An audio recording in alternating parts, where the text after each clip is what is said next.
The last chapter of Attack on Titan is controversial, very controversial.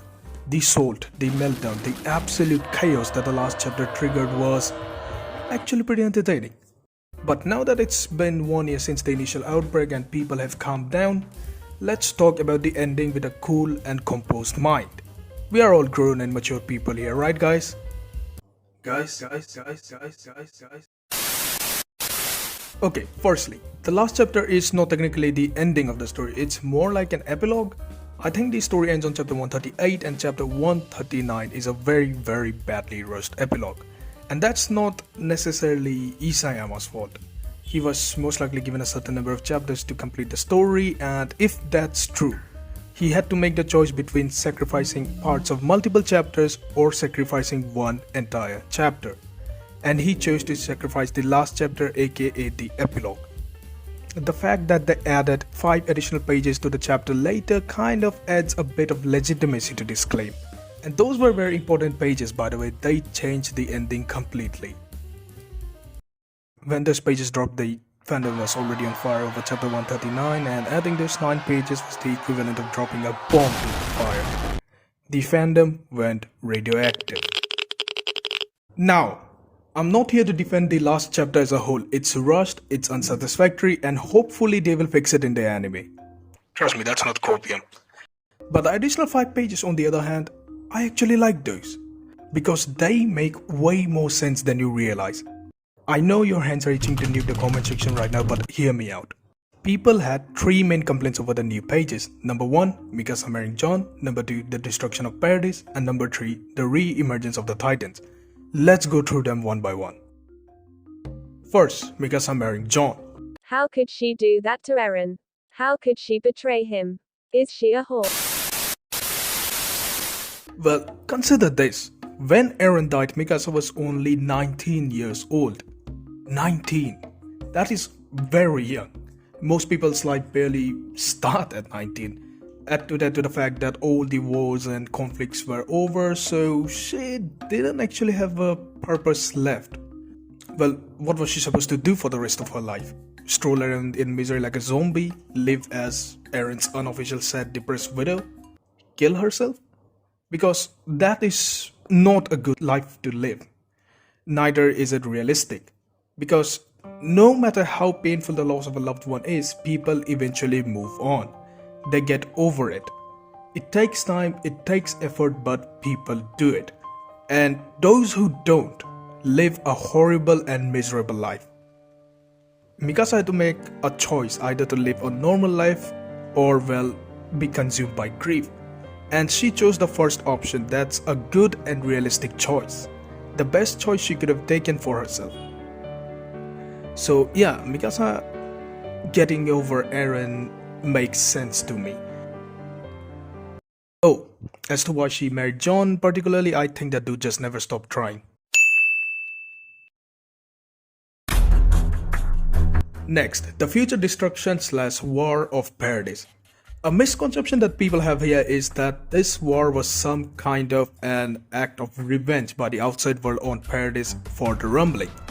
But I don't think that's the case. Firstly, if you expected that the rumbling was the end of all human conflicts, you were horribly wrong. There is no such thing as eternal peace in the human world. Look at our own world. We had an ultra-destructive world war and people thought that was the end of it. But only 20 years later they were hit by a second world war. And after that we had the Cold War, which was insanely destructive for multiple countries and brought us to the brink of nuclear annihilation. Because that's how we humans are. We are a bunch of angry monkeys with very big guns. We can't have eternal peace. It's human nature to fight. Getting back to why I think that the future war on Paradise was not an act of revenge is because old conflicts end and new conflicts arise non-stop in the world. And the reasons and the causes of these conflicts are very different. Again, look at our own world. World War I, World War II and the Cold War all arose due to different reasons. Old allies became enemies and old enemies became allies. It's almost funny to see how quickly different members switch sides in these conflicts. For example, historically France and Britain have been enemies for hundreds of years. But by World War I, they were very close allies. In World War II, Germany was the arch enemy of France, Britain, Poland, and pretty much most of Europe. But now they are super close allies under the banner of NATO. The USSR and the USA were allies in World War II only to fight the Cold War barely a few years after that. You can see just how fast and how abruptly old conflicts ended and new ones arose.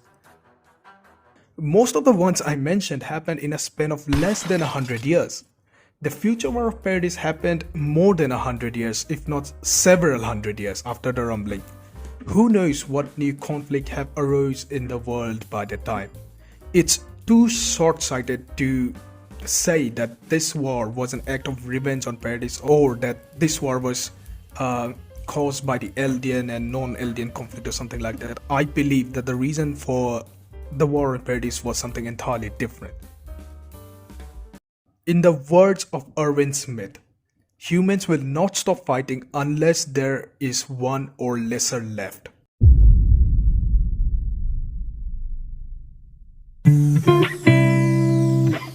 Now, the last issue, the resurfacing of the Titans. This one pitched offense particularly because people thought that the one thing which came out of all the deaths of all the sufferings in the story was the end of the Titans, only to be cited. Man, Isam is a fucking troll. All the deaths, all the suffering, everything that happened in the story was pointless. The Titans were back from the dead. Many thought that maybe this hinted towards a sequel maybe, but that's not it. You see, the ending which Isame was going for here was not a happy ending or a sad ending. It was a horror story ending. Let me explain. Most horror stories revolve around a certain threat, a monster, a ghost, or even a phenomenon.